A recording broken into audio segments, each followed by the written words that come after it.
All right, let's go. Hey, we got a special guest. Uh-huh. Listen to this. This is going to be important for everybody with teenagers out there, so pay attention. Essence Magazine recently surveyed over 1,500 teenagers and did a feature called Our Teens' Secret Sex Lives. Wow. That uncovered what teens are doing in empty classrooms, school stairwells, and living rooms when parents aren't home. So if you are the parent of a teenager, listen up. Joining us this morning to talk about this piece, Essence Magazine senior editor, Miss Jeannine Amber. Welcome. Good morning. Welcome. Good morning. Thank you so much for having me. Hey, how you doing?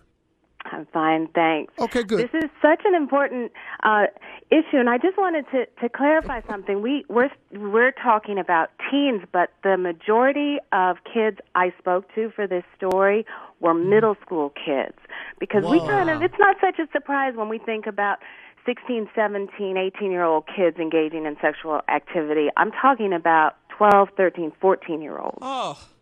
Oh, Jeannine. Yeah. Okay, I'm about to die right now.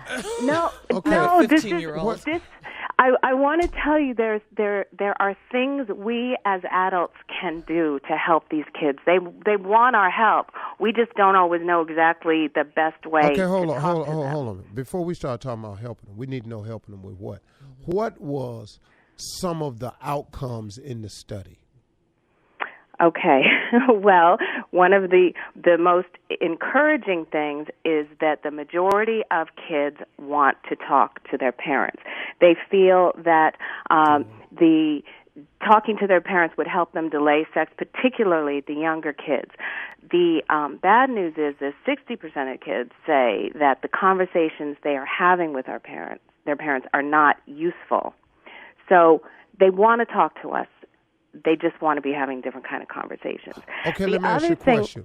When they say a conversation isn't useful, what did you find the meaning behind that was? Okay, well, I can give you a very specific example. One of the young girls I spoke to, she said, my mother talks to me about sex all the time, and the conversation always goes, do not get pregnant. The mother tells her about STDs, about unsafe sex, all the conversations we parents think we should be having. The girl said to me, what my mother doesn't tell me is how I'm supposed to say no. So this little girl told me she was in situations with boys, and she said, the boy starts kissing on your neck and starts telling you how pretty you are, and it just gets all crazy. She doesn't know what to do in that moment. And that is something else that really came out in this survey, is that these kids feel that they are under enormous pressure to become sexually active. Yeah, exactly. Yeah. I agree with that. Yeah. They see it everywhere. So we're thinking. Yeah. So I think what you're saying is the peer pressure is one of the biggest influences. Well, here's another surprise of this study is that particularly with boys, they feel that the pressure from media is even greater than the peer pressure. And so when we think, people of our generation, when we think of media, we're thinking of, the TV shows we used to watch. These kids aren't watching what we used to watch. No. They're watching things like Jersey Shore and Real Sex on HBO. And any child who has a phone, which is almost all of them by middle school, has access to the internet on their phone, has access to free pornography. I don't mean kind of pornography. I mean hardcore pornography. And 45% of the kids we surveyed said that a friend had shown them pornography. And I have seen studies that put that number as high as 80%. It's free, and all it takes is one boy with an older cousin saying, check this out. And we don't know that they're watching it because it's on their phone. Yeah. I have a suggestion when we come back for parents to help you with that. No, really, because it's what I do. I don't care. Because our kids are facing one dilemma that we didn't have. They have the dilemma of access. Yeah, technology. They can access it anywhere. Yeah, absolutely. Anywhere. In the car, riding in the back seat on a long trip. You think they back there whistling and humming? Yeah, okay, whistling and humming is all right. Hey, when we come back, can you hang on 1 second for me? Jeannine, Miss Amber. Jeannine. Jeannine Amber. Yes. Yeah, because I want to come back. I want you to offer a few quick tips to parents that can help guide their teens' attitudes towards sex and relationships. I want you to come back with a few tips for the parents. We come back, we're talking more with Essence Magazine's senior editor, Miss Jeannine Amber, right after this, okay? You're listening to the Steve Harvey Morning Show. All right, 52 minutes after that, we're back on the phone with Essence senior editor of Essence Magazine, Miss Jeannine Amber. Miss Amber, you there? Yes, I am. Hey, I told you all before we left, I wanted her to come back and maybe offer a few quick tips to parents to help guide their teens' attitudes towards sex and relationship. So what can a parent do? Well, I think the most important thing is to realize that this isn't just one conversation. You know, when we have a child and we want that child to go to college, we don't wait till they're 15 and then have a college talk and then figure we've done our job. We start from the time they're really young, preparing them. And the same thing has to happen with sex.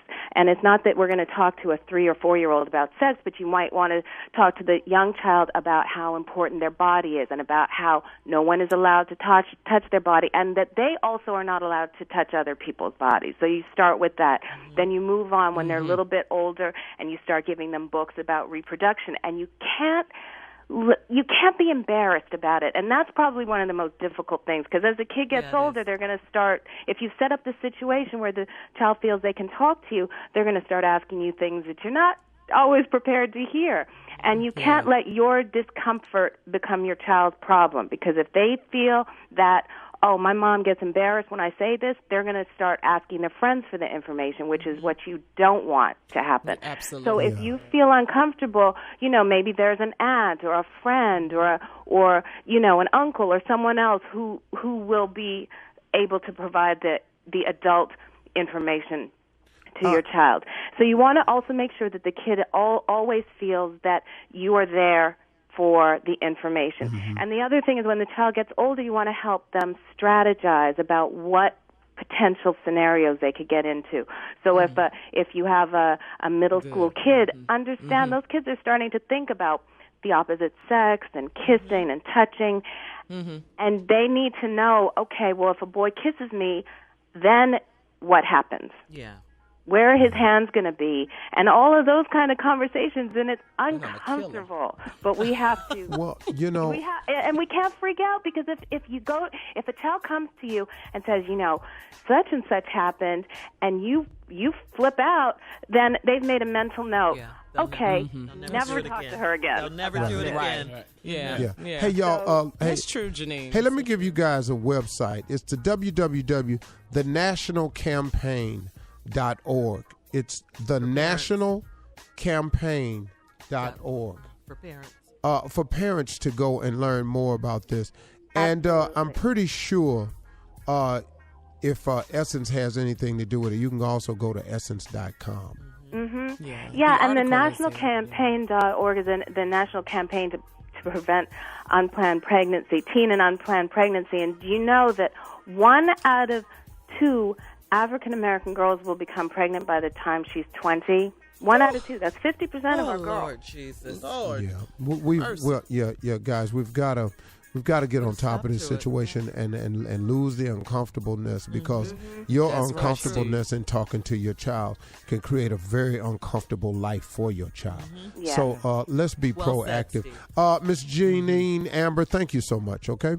Thank you. It was wonderful. Thank you. Thank you very much. Hey, listen up. If your home or apartment needs repairs, and some of them do, the Home Depot segment coming up in less than 5 minutes. This is going to be funny. You're listening to the Steve Harvey Morning Show.